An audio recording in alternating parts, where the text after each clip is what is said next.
1차 시험 합격만을 목표로 제작된 내용입니다.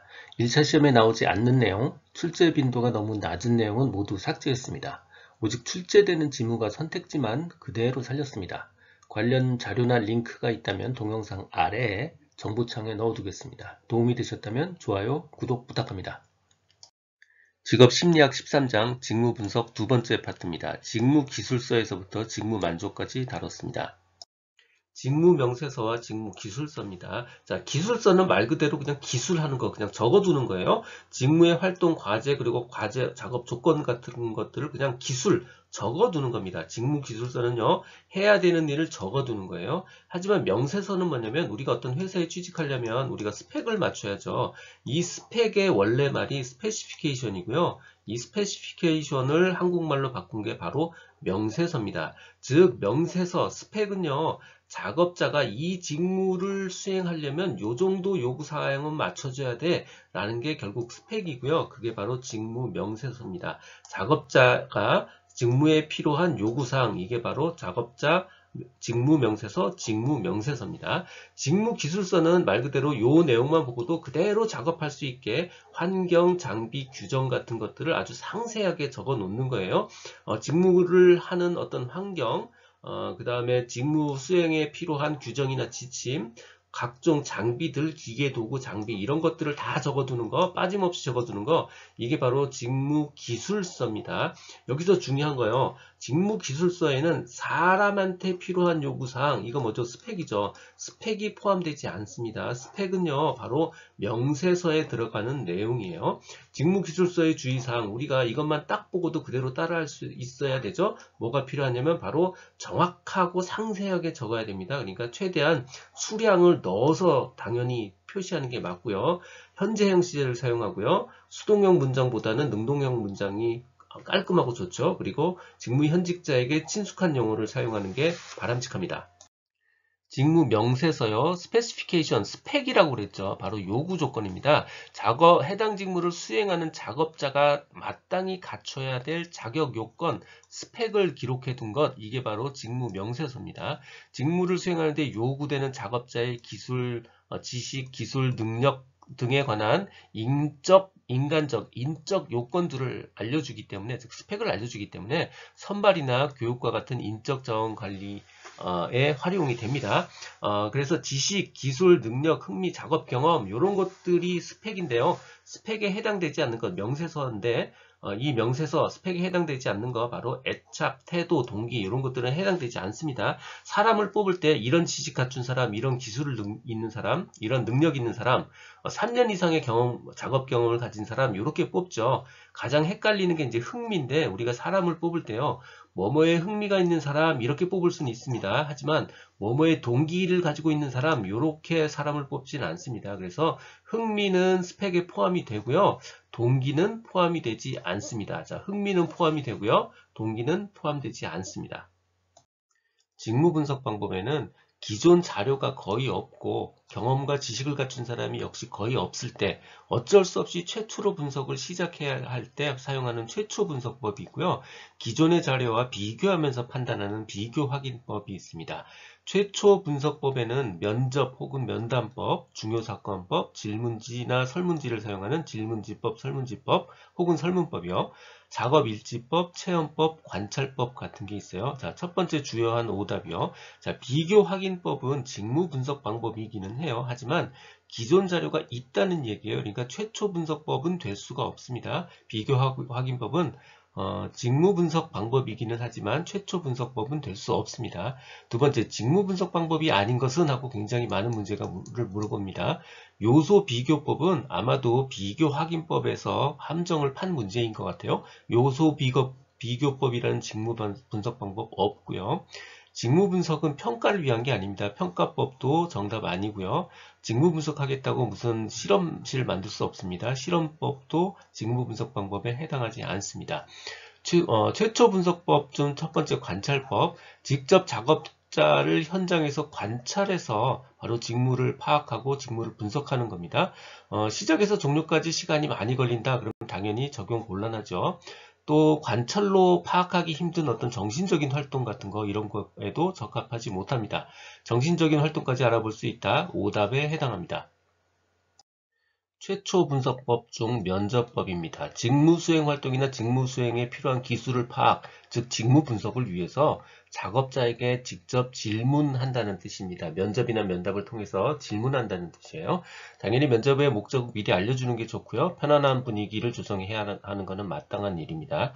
자료의 수집과 시간이 많이 들고 노력이 많이 들고요. 돈이 많이 들어요. 거기에 반해서 수량화된 정보를 얻는데 적합하지 않습니다. 즉 많은 정보를 얻는 데는 적합하지 않은 방법이에요. 면접법 시 유의사항이요. 폐쇄형 질문보다는 개방형 질문을 사용하는 게 좋습니다. 폐쇄형 질문, 그러니까 yes, no로 대답을 물어보려면 사실은 비싼 면접법을 사용하지 않고 그냥 설문지법 사용하면 됩니다. 굳이 우리가 면접법을 사용하려는 이유는요. 개방형 질문을 하기 위해서요. 유도 질문하지 말아야 되고요. 간단하고 쉬운 언어 사용해야 되고요. 안정되고 일관된 속도로 진행하는 게 좋습니다. 작업자가 방금 한 이야기를 요약하거나 질문을 반복해서 아무튼 작업자와의 대화를 끊기지 않도록 노력해야 되고요. 미리 면접을 통한 자료는 작업반장이나 부서장과 한번 검토할 필요가 있습니다. 그 사람 말들이 다 맞는 게 아니라서 작업반장이나 부서장 같은 분들하고 같이 검토할 필요가 있습니다. 당연히 상사와 감독자의 허락을 먼저 받고 작업자와 면담을 해야 돼요. 오히려 상사를 통해서 대상자들에게 면접을 한다는 사실을 알려주는 게 좋습니다.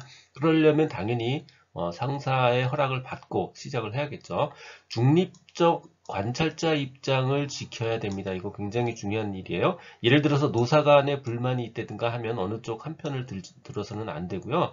작업 방법에 대해서 뭐 비판질을 한다든가 뭐 개선안을 제안한다든가 하는 거 좋지 않은 방법입니다. 우리는 그냥 의견을 들어가서 분석하는 게 메인 주 목적이에요. 작업자가 말하는 내용에 대해서 의견 대립해서는 안 되고요.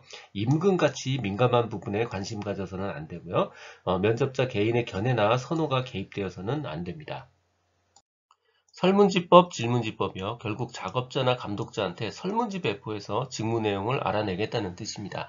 이미 주어진 질문에만 답을 할 수밖에 없는 구조니까 부가적인 정보를 얻을 수 없습니다. 부가 정보 얻을 수 있다. 이거 오답에 해당됩니다. 양적인 정보를 얻는 데 적합하고요. 저렴한 비용 그리고 짧은 시간 내에 효과적으로 정보를 얻을 수 있습니다. 시간 비용 적게 들고요. 효율적이고요. 다수 응답자가 참여할 수 있고 자료 수집이 용이합니다. 비교가 쉽습니다. 동일 직무 간 재직자의 차이를 정확하게 보여주고요. 공통된 직무 차원상에서 상이한 직무들을 비교하기가 쉽습니다. 구체적인 작성 요령에 대한 설명이 좀 필요하고요. 이걸 만들 때 사전 지식이 있어야 됩니다. 직무에 대한 어느 정도 사전 지식이 필요하고요. 직무의 성격과 관계없는 모든 직무에 대해서 사용할 수 있습니다. 표준화된 질문지 만들려면요. 이미 관찰이나 면담을 통해서 사전 정보의 기초에서 제작해야 됩니다. 표준화된 질문지는 질문지 자체가 공통화됐다는 뜻이잖아요. 그러니까 표준화된 질문지를 가지고 각 직무의 특성을 살리는 정보를 얻어낸다. 이게 잘못된 거예요. 공통 질문지로 각 직무의 특성을 살릴 수는 없습니다. 중요사건법 혹은 결정적 사건법입니다. 중요사건에 대한 정보를 수집하고 분석해서 직무 요건을 추출하는 거예요. 혹은 결정적으로 잘하거나 결정적인 실수를 모아서 직무를 분석하는 기법이에요. 결정적 사건이나 중요사건만을 하기 때문에 역으로 일상적 수행에 관한 정보를 수집하기가 어렵습니다. 일상적 수행에 대한 정보를 수집한다? 오답이고요. 이로부터 포괄적 정보를 얻을 수 있다? 역시 오답에 해당됩니다. 작업일지법이요. 작업자들이 쓰고 있는 작업일지로부터 직무에 관한 정보를 수집하는 거예요. 가장 큰 문제는 작업자가 나쁜 점들은 감출 수가 있어요. 그래서 왜곡 가능성이 있습니다. 오답이요. 작업자가 직접 작성하니까 정확한 정보를 줄 거다? 아닙니다. 작업자는 불리한 것들을 감추려는 경향이 있습니다. 그래서 왜곡 가능성이 있습니다.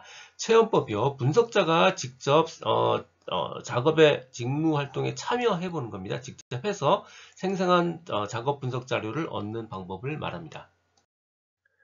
듣고 계신 강의는 직업상담사 2급 초단기 합격 비법의 핵심 내용 파트입니다. 교재에는 2002년부터 지금까지 20여 년간의 모든 문제를 분석해서 중복된 문제나 제도 등이 변해서 출제될 수 없는 형태의 문제, 그리고 난이도 조정을 위해서 출제한 지엽적 문제를 제거하고 2,800여 개의 문제를 모았습니다. 이 한 것만으로 완벽한 수험 준비가 될 수 있도록 했습니다. 군더더기 없는 핵심 이론 파트, 그리고 단원별 완벽한 기출문제집 파트로 구성했습니다.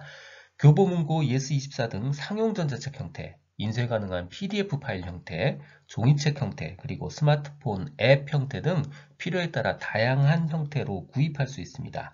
동영상 아래의 댓글에 구매 링크를 넣어드렸습니다. 중요사건법의 중요한 사건이란 결국 성공한 일이거나 혹은 반대로 실패한 일을 분석하는 거고요. 인상 깊었던 일을 분석하는 겁니다. 성공한 일이라는 의미는 결국적으로 일을 효과적으로 했다는 뜻이고요. 혹은 일을 잘했다는 뜻입니다. 즉 효과적이고 잘하고 성공한 사례를 분석하거나 또 실패했다는 사례는 결과적으로 일을 비효과적으로 했고 실수했다는 뜻이에요. 그러니까 비효과적이고 실수하고 실패한 사례들을 분석하는 것, 인상 깊은 일을 분석하는 것, 이게 바로 중요한 사건을 분석했다는 뜻입니다. 일을 잘했거나 실수한 경험들로부터 분석하는 거예요. 성과 가운데서 효과적인 행동과 비효과적인 행동을 구분하는 것, 성공과 실패로부터 자료를 수집하는 것, 성공으로부터 중요한 역할을 하는 행동들을 분석하는 것, 인상 깊은 일들을 수집해서 분석하는 것, 이게 바로 중요사건법의 핵심 키워드입니다. 비교확인법입니다. 비교확인법은요, 이미 자료가 충분할 때 사용하고요. 두 번째는 단기간 관찰이 어려울 때, 단기간 관찰이 불가능할 때, 단기간의 관찰을 통해서 분석하기 어려울 때 사용하는 방법입니다. 직무분석 대입헌법입니다. 직무분석 대입헌법의 핵심은요, 경험이 많은 전문가를 한자리에 모았다는 거예요. 여러 가지 방법을 쓸 수 있어요. 뭐 예를 들어서 브레인스토밍 기법을 사용할 수도 있고요. 교과 과정을 개발하기 위해서 주로 사용이 되고요. 해당 전문가가 전문가니까 당연히 직무 전반에 대해서 잘 알고 있음을 전제로 하고 있습니다. 보통 8에서 12명의 전문가로 구성이 됩니다. 서기나 옵저버의 의견을 반영하지는 않습니다. 전문가가 모였는데 굳이 서기나 옵저버의 의견을 반영할 이유가 없습니다. 직무평가입니다. 즉 직무를 평가한다는 거죠. 평가한다는 건 결국 가치를 매긴다는 거예요. 가치를 평가한다는 거고, 그냥 더 쉬운 말로 그냥 가격을 매긴다 이렇게 생각하셔도 돼요. 자, 가치를 평가하고 가격을 매기니까 당연히 임금과 직무 가치 판단하는 데 도움을 받을 수 있죠. 직무의 가치를 결정하는 것, 즉 평가하기 위해 사용하는 방법, 당연히 직무평가고요. 직무의 상대적 가치를 결정하니까 직무 분석과는 달리 직무에 대한 가치 판단을 할 수 있습니다. 가격을 매기니까 가치 판단을 쉽게 할 수 있다는 뜻입니다. 당연히 직무 간의 내용과 성질에 따라 임금 형평성을 결정할 수 있죠. 가격 가치 평가를 해서 가격이 나오니까 임금 형평성을 결정할 수 있습니다. 직무평가 방법들 간의 차이는 조직 성공 기여도, 노력 정도, 작업 조건 등 주로 비교 과정에 어떤 준거, 어떤 기준을 사용했는가에 따라서 달려 있습니다. 자, 대표 오답이요. 직무평가 방법이 아닌 거예요. 평가 방법은 끝에 분석이란 말이 들어갈 수가 없어요. 분석은 말 그대로 쪼개고 나누어서 분석하는 겁니다. 그래서 식역 특성 분석, 이거는 분석 방법이지 평가 방법이 될 수 없습니다. 또 한 가지, 우리 PAQ, 직위 분석 설문지 있죠. 이거는 대표적인 직무 분석 방법입니다. 직무 평가 방법이 아니에요. 다시 식역 특성 분석자가 들어간 거, 이거 직무 평가 방법 아니고요. PAQ 마찬가지로 직무 평가 방법 아닙니다.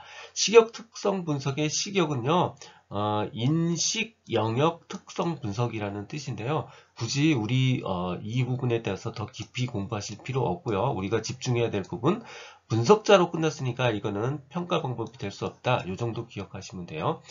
직무 수행 평가와 직무 분석 개념과 개념의 내용을 묻는 문제가 나옵니다. 둘 다 두 가지 평가가 있고요. 그 다음에 분석이 있죠. 자, 평가는 결과적으로 가격을 매기고 가치를 매기는 거니까 얼마나 많이라는 말이 꼭 들어가요. 자, 얼마나 우수한가라고 평가하는 거죠. 그 다음에 얼마나 더 중요한가라고 평가하는 거죠. 직무를 다른 직무에 비해서 얼마나 더 중요하냐고 물어보니까 직무평가고요. 자업자 수행에 대해서 얼마나 우수하냐라고 평가하니까 직무 수행평가입니다. 수행이란 말이 들어가면 수행이고요. 수행이란 말이 없이 직무만 물어보면 직무평가입니다. 자, 분석은 말 그대로 분석하는 거예요. 어떤 능력이 요구되는지를 분석하는 겁니다. 어떤 요구 조건이 필요한지 분석하는 거예요. 직무를 수행하기 위해서 어떤 요구 조건이 필요한가 분석하는 거 바로 직무 분석에 해당하는 이야기입니다. 직무평가 방법입니다. 그냥 등급으로만 듬성듬성 분류하는 분류법이 있어요. 비교적 쉽게 평가할 수 있죠. 표준화되지 않은 직무의 경우에도 그냥 분류만 하면 되니까 비교적 쉽게 평가를 할 수 있습니다. 서열법이요. 순서만 매깁니다. 순서. 가장 신속하게 우리가 처리할 수 있겠죠. 점수는 모든 케이스의 가치를 정확하게 구분할 수 있게 점수를 다 줍니다. 즉 상대적인 가치를 구분할 수 있고요. 점수가 나오니까 임금 수준에 맞는 정교한 임금 체계 설정하는 데 도움을 줄 수 있습니다. 고려되는 요인으로는 정신적, 육체적 노력의 정도, 기술에 요구되는 활동, 작업 조건 이런 부분들이 고려되고요. 어떤 평가도 신체 조건을 고려하지는 않습니다. 신체 조건은 고려 대상이 되지 않는 오답에 해당됩니다. 직무평가에서 사용되는 요인이요. 기술과 지식, 문제 해결 능력, 직무에서 취한 행동에 대한 책임, 이런 부분들이 직무평가에서 사용되는 요인이고요. 부적절한 직무 환경에 대한 거부는 평가의 대상이 되지 않습니다. 부적절한 직무 환경에 대한 거부 능력, 이거는 직무평가에서 사용되는 요인에 해당하지 않은 오답에 해당되는 케이스입니다. 직무 만족에 대한 정의입니다. 그러니까 당연히 직무에 대한 유쾌한 감정 상태, 만족이죠. 이게 바로 직무의 만족에 대한 정의예요. 자신의 직무나 직무 경험에 대한 평가로부터 비롯되는, 즉 직무의 어떤 거에 관련한 거로부터 비롯되는 유쾌한 감정 상태 혹은 정적인 감정 상태, 이게 직무 만족에 대한 정의예요. 또 다른 정의요. 자신의 일에 대해서, 즉 직무에 대해서 심리적 일체감을 가지고 있을 수 있고요. 자아상에서 자기의 일이 굉장히 중요한 부분을 차지하고 있다. 이 부분이 바로 직무 만족에 대한 또 다른 정의입니다. 두 번째 직무 기술 지표입니다. 끝에가 I예요. 인덱스 I예요. 직무 기술 지표. JDQ나 MSQ와 즉 질문지하고는 좀 구별을 하셔야 됩니다. 직무기술 지표는 5가지로 구성이 되어 있습니다. 임금, 일, 기회, 감독, 동료 이렇게 5가지의 72문항으로 구성되어 있는데 이 5가지를 기억하시는 것보다는 회사 정책에 대한 만족은 직무기술지표 JDI에 포함되지 않는다. 이렇게 기억하시는 게 더 좋습니다. 정책은 직무기술에 대한 대상이 될 수가 없어요. 이 내용은 블로그와 전자책에 동일하게 그대로 있습니다. 도움이 되셨다면 좋아요, 구독 부탁드립니다. 지금까지 라디캠지기 꾸벅이 박종규였습니다. 감사합니다.